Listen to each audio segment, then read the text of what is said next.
አገልግሎት በሙከራ እና በኩረጃ የሚሆን አይደለም። መለኮታዊ ነገር በስጦታ ነው። ብራዘር ሌጦ ለብሶ አንበጣ የበላ ኋላ ቀር ቢመስልህም ከተልእኮ ጋር የተገናኘ ሰው ምድር ሊቋቋመው አይችልም። የተሰጠውን አይለቅም፣ ሌላ ለመሆንም አይፈልግም። የነደደና ያበራው ለዚህ ነው። ስለዚህ ስኬት የሚያንስህ አንዳንዴ ያለ ምሪት ስፍራን ስለቀየርክ ሊሆን ይችላል። በሁሉ ቦታ ስኬት የለም። እናት አባትህ ስለተኙ አልተፈጠርክም። እግዚአብሔር በክርስቶስ አስቦ ወለደ። ሥጋ የለበሰ ሁሉ የእግዚአብሔርን ማዳን ተብሎ እንደተጻፈ ለኃጢአት ስርየት የንስሐ ጥምቀት እየሰበከ በዮርዳኖስ ዙሪያ ሁሉ ወዳለች ሀገር ሁሉ ወጣ። ዮሐንስ የሚገርም ነው እና የወጣው ከኃጢአት የሚድኑበትን የጽድቅ እውቀት ለመመገብ ከምድረ በዳ ወደ ዮርዳኖስ ዙሪያ ሁሉ ወጣ። እንዲነድና እንዲያበራ የእግዚአብሔር መልእክተኛ እንዲሆን ያደረገው ምንድን ነው? ሉቃስ በግልጽ ሲጽፍልን ተልእኮውን ሳይሆን ልዩ ተልእኮውን ያውቀዋል። የዮሐንስ ልዩ ተልእኮ ምንድን ነው? እንዳገኘው መዘመር አይደለም፣ ቅድም እንዳልኳችሁ እና እንደ ጳውሎስ ማስተማር አይደለም፣ ቤተክርስቲያን መትከልም አይደለም። የሱ ስጦታ እንደ ሉቃስ ታሪክ መጽሐፍም አይደለም። አባትና እናቱ የነገሩት ሰማይ ምድር ሳይፈጠር በፊት በዮሐንስ ሊፈጽመው ያሰበውን ልዩ ተልእኮውን አስጨበጡት። የዮሐንስ ተልእኮ ምንድን ነው? ከኃጢአት የሚድኑበት የጽድቅ እውቀት መመገብ ነው። የእግዚአብሔር መልእክተኛ፣ የሚነድና የሚያበራ መልእክተኛ አንዱ ሚዛኑ ምንድን ነው? የተፈጠረበትን ተልእኮ ማወቁ። በዚህ ጉባኤ ልሞግታችሁ፣ ለምን ተወልደናል? ምን እያደረግን እንኖራለን? ስለምንድን ነው የምንሞተው? የተወለድኩበት ተልእኮዬ፣ መክሊቴ፣ ከእግዚአብሔር የተቀበልኩት አገልግሎቴን አውቀዋለሁ ወይ ነው። አይን ጆሮ መሆን አይችልም፣ ጆሮ አይን መሆን አይችልም። ሁሉም በጅማት እየተጋጠሙ አካሉን እንደሚያንቀሳቀሱ እያንዳንዳችን የማይገዛ የማይደገም የማይቀዳ እንደ አሻራና እንደ ስማችን ልዩ ተልእኮ እንዳለን ልነግራችሁ እፈልጋለሁ። መንደድና ማብራት እንዴት እችላለሁ? እንደ ዮሐንስ የተፈጠርኩበትን ተልእኮ ሳውቅ ነው። ውድድሩ ከሰው ጋር የምትወዳደረው አይደለም እና ተልእኮውን ከተልእኮ ጋር ነው እግዚአብሔር የሚመዝን። ስለዚህ የዮሐንስ አንዱ ብጽዕና የእናት አባቱም ታላቅ ብድራት ዮሐንስን ከተልእኮ ጋር ማገናኘታቸው። እግዚአብሔር በሌለበት የደከሙ ብዙ ናቸው። ዮሐንስ ግን ለተላከበት ሲጀምርም ሲያገባድድም ሲፈጽምም ያውቀዋል። ምንድን ነው የተላከው? ለላኩን መልስ እንድንሰጥ አንተ ማን አሉት? እኔ አለ በምድረ በዳ የሚጮህ ሰው ድምፅ ነኝ። የኃጢአት የንስሐ ስብከት እሰብክ ዘንድ ተልኬያለሁ። 4 ነጥብ። ዮሐንስ ለደሞዝ አይኖርም። ስላጨበጨባችሁ አይመጣም። ድንጋይ ስላነሳችሁ አይደነግጥም። ከተልእኮ ግራና ቀኝ አይልም። ሌጦ ለብሶ አንበጣ የበላ ኋላ ቀር ቢመስልህም ከተልእኮ ጋር የተገናኘ ሰው ምድር ሊቋቋመው አይችልም። ወገኖቹ በዚህ ጉባኤ ማንም ተራ ሰው እንደሌለ፣ እኔ አልተማርኩም፣ ሰው አልተቀበለኝም፣ መድረክ ላይ ቆሜ አላቅም የሚል ሰው እንደሌለ፣ አንተ ብቻ የምትሰራው ሌላ ሰው ሊሰራው የማይችለው በልዩነት የክርስቶስን ስራ ልትሰራ በክርስቶስ እንደተፈጠርክ ታውቃለህ ሆይ? ኖህ ያን መርከብ ሊሰራ የእግዚአብሔርን ሐሳብ ሊያገለግል የፍጥረት ሩጫ ከመስጠሙ በፊት ሊያድን እንዴት ቻለ? ተልእኮውን አባቱ ስለነገረው ነው። ኖህ መርከብ ሰሪ ነው። ወገኖች ሆይ የጀመረውን የፈጸመውን ያውቀዋል። በሙታን ትንሣኤ በክርስቶስ ፊት ሲቆም እግዚአብሔር ይጠይቀዋል። የተፈጠርክበትን ፈጽመሃልን? ይሄው መርከብ ሰርቻለሁ፣ ወደ ጌታ ደስታ ግባ ነው። እግዚአብሔር ያልሰጠውን አይጠይቅም፣ የሰጠውን አይለቅም። ያዕቆብ ይላል ኢሳይያስ ላይ እግዚአብሔር የፈጠረኝ ዓላማ ትቼ ጉልበቴን እንግዶች በሉት፣ በከንቱ ደከምኩ ይላል ያዕቆብ። በራእይ እኮ ተገልጦለታል። ከወገቡ እግዚአብሔር አሕዛብን ሁሉ የሚያድን መድኃኒት እንደወጣ እና የያዕቆብ አምላክ እንደሆነ የአብርሃም የይስሐቅ አምላክ የሆነው ከወንድሙ ሲሸሽ ተገልጦለታል እኮ። ይሄስ የእግዚአብሔር ደጅ ነው። እግዚአብሔርን በመሰላሉ ጫፍ መላእክትን አየሁ ብሏል። ይገርማችኋል። ጸሎቱን ግን ሄዳችሁ እዩ። እምለብሰው ብትሰጠኝ፣ ጤና ብትሰጠኝ አምላኬ ትሆናለህ። ስለ እንጀራ ነው የሚጸልየው። የሰማይ አምላክ ስለ ትውልድ እኮ ነው የሚነግረው። በወገቡ ውስጥ ያስቀመጠውን አገልግሎት ነው የሚነግረው። ስለ ልብስና ስለ እንጀራ ሆይ ዘላለም አምላክ ኃጢአት ባይሆንም አይመጥነው። በእውነት ነው የምላችሁ። መላእክት የቸኮሉበት ስላሴዎች ከሰማይ ትኩረት ያደረጉበት ልዩ አጀንዳ ያዕቆብ ሳተው። ለበጎችና ለሴቶች ጨረሰው። ፈርዖን አጭር ጥያቄ ነው የጠየቀው። እድሜ ስንት ነው አሉ። ይህን ጥያቄ ባጠየቀኝ ደስ ይለኛል። ለምን 100 ምናምን ዓመት? ለምን ጥቂትም ክፉም በለው አለቀ። ወደ ኋላ ሲያየው ለሚጠፋ ለምድራዊ ነገር አብዛኛው እድሜ ያውቁ። ሙሴን ማልድ በለው ያምርበታል። ኦባብ በምድረ በዳ መንገድ ብራ በለው ያምርበታል። መጥምቁ ዮሐንስ ከኃጢአት የመዳን የጽድቅ ስብከት ስበክ በለው ያንቀጠቅጣቸዋል። ዮሐንስ በጳውሎስ አይቀና።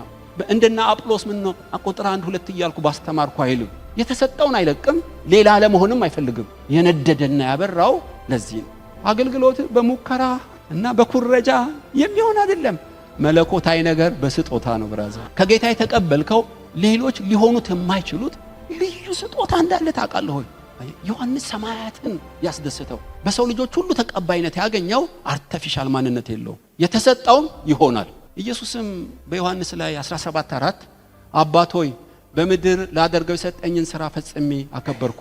እግዚአብሔር የሚከብረው ልታደርገው የተሰጠህን አውቀ ስትፈጽመው ነው። በምድር ልታደርገው እንደ ክርስቶስ የተሰጠ ሥራ ምንድን? ለአግሪጳ እንደዚህ በሉልኝ፣ ከጌታ የተቀበልከውን ትፈጽም ዘንድ ተጠቀቅ።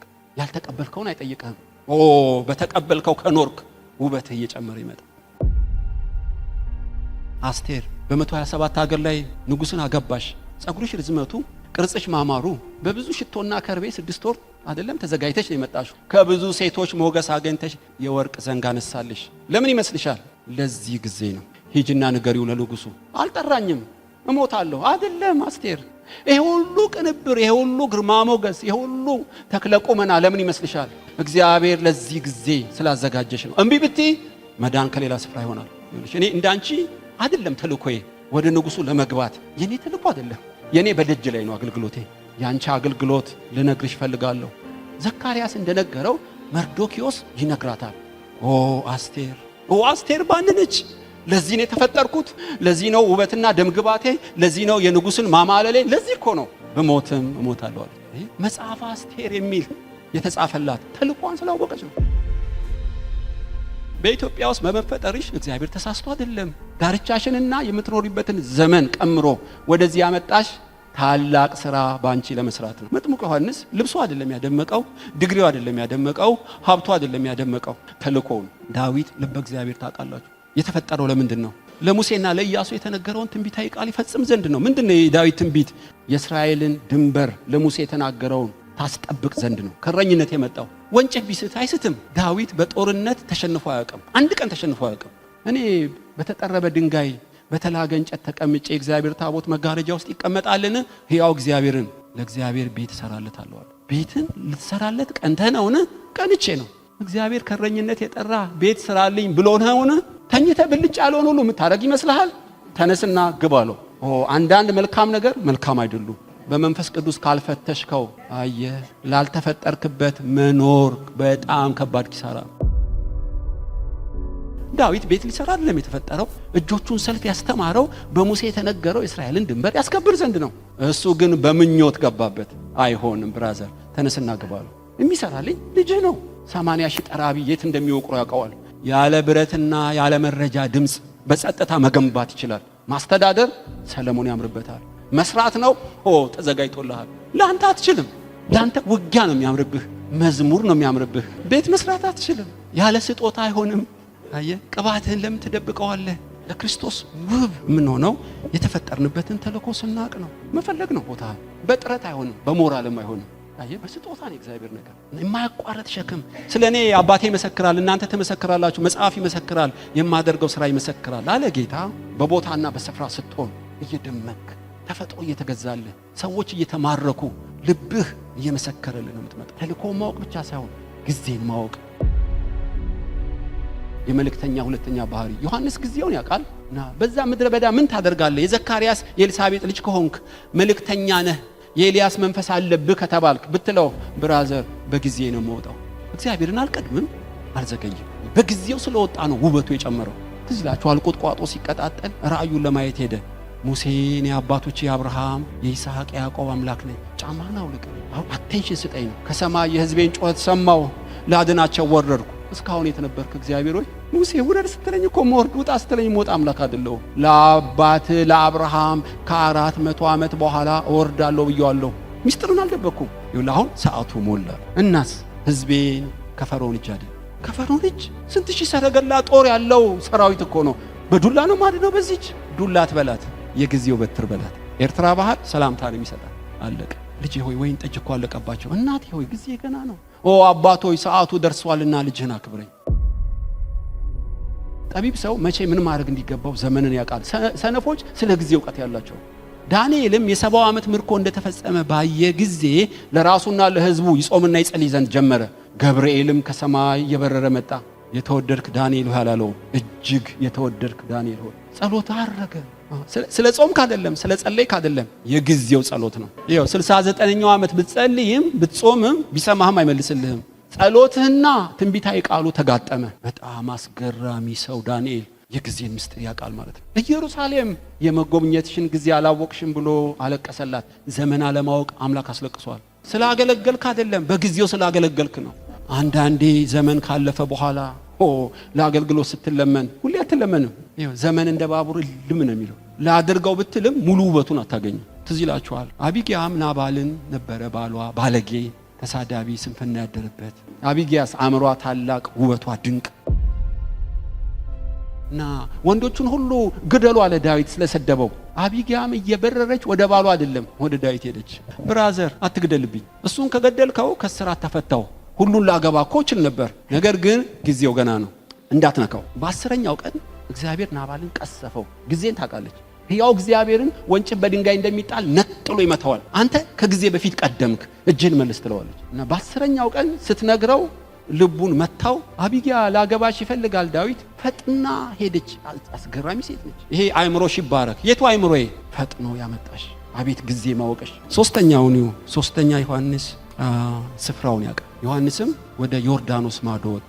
ሮሜዳ ይላችሁ በዓለም ሁሉ ወንጌል እንድንሰብክ የእግዚአብሔር ፈቃድ ቢሆንም ስፍራና ዳርቻ የሚመድብልህ የእግዚአብሔር ልጅ ኢየሱስ ነው። አንዳንዴ ብር ብለን ስፍራችንን ያለ ምሪት እንለቃለን። ስለዚህ ስኬት የሚያንስህ አንዳንዴ ያለ ምሪት ስፍራን ስለቀየርክ ሊሆን ይችላል። በሁሉ ቦታ ስኬት የለም። አንዳንዴ ስራውን እስኪጨርስ ድረስ ስጋህን በጥርስ ነክሰህ ባይመችም እግዚአብሔር ይመቸው። ስፍራውን የሚለቅሰው ከጎጆ እንደሚርቅ ወፍ ነው ይላል። በዓላማ በአንድ ቦታ ሲያስቀምጥህ ከመንፈስ ቅዱስ ጋር መናበብ ጥሩ ነው። ዮሐንስ በዮርዳኖስ ዙሪያ ሄደ። ለምን ሄደ?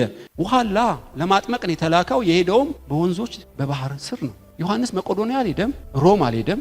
እንዲያውም ከዚህ ከገሊላ ውጪ ያገለገለበት ስፍራ የለም። ዮሐንስ የሚያምርበት በእስራኤል ውስጥ ነው። አንዳንዴ ወገኖች ሆይ ምንም ድሆች ብንሆንም ነገር ግን እግዚአብሔር ዓላማ አለውና ያለ ምሪት አገርን መልቀቅ፣ ስፍራን መልቀቅ ብዙዎች ከስራው ይቻላል። ኢየሱስም በ9 ወሩ ወደ ኤፍራታ ሄደ። ለምን ሄደ? መወለጃ ስላጣ አይደለም። አንቺ ኤፍራታ ቤተልሔም ሕዝቤን የሚጠብቅ መስፍን ካንቺ ይወለዳል ስለተባለ ነው። ወደ ግብጽ ይጃላት። ለምን? ልጄን ከግብጽ ጠራሁት የተባለው ይፈጸም ዘንድ ነው። ናዝሬት ኖረ። ለምን? ናዝራዊ ይባላል የተባለው ይፈጸም ዘንድ ነው። ሄሮድስ ሊገል ነው፣ ከኢየሩሳሌም ጥፋ፣ ለዛ ቀበሮ እንዲበለው። አየ የሰው ልጅ በኢየሩሳሌም ሊሰቀል ይገባዋል። የተወለደው ያደገው የሞተው በመረጠው አይደለም፣ በተጻፈው። ማንም ለራሱ ሊኖር አይችልማ። ጆሮ እንደተበሳ ለክርስቶስ እኖራለሁ ካልክ በደሞዝ ሳይሆን በተልኮ ትኖራል። ዮሐንስ ልብሱ ተልኮ ሁን ባለው ቦታ ይቀመጣል። አንዳንዴ ስኬት የምናጣው ከመንፈስ ቅዱስ ጋር ስለ ስፍራችን ስለማንናበብ ነው። ትዝ ይላችኋል፣ ጳውሎስ ወንጌል ሊሰብክ ነው ሄደው፣ ሊነግድ አይደለም። መንፈስ ቅዱስ በመንገዱ ላይ ቆመበት። የክርስቶስ መንፈስ ከለከለው። 5 ከተሞች ላይ ብዙ ዓመት ነው ኢንቨስት ያደረገው። ወደ መቄዶንያና አርዳን የሚል ራእይ ሲያይ በፍጥነት ወደ መቄዶንያ ሄደ። ከሲላስ ጋር ሄደ። ማንም ሊቋቋመው አልቻለም። ከገረዱ አጋንንት ወጣ። እስር ቤቱ ይንቀጠቀጣል፣ ምድር ይንቀጠቀጣል። ሊዲያ ጌታን ታምናለች። ኢሮፕን አነቃነቃት። ለምን? ያው ጳውሎስ ነው እኮ። አሁን ግን በስፍራው ላይ የቆመ ጳውሎስ። ለምንድን ነው ጳውሎስ ስኬት ያጣው? ስለመሰለው ሄዶ ነዋ።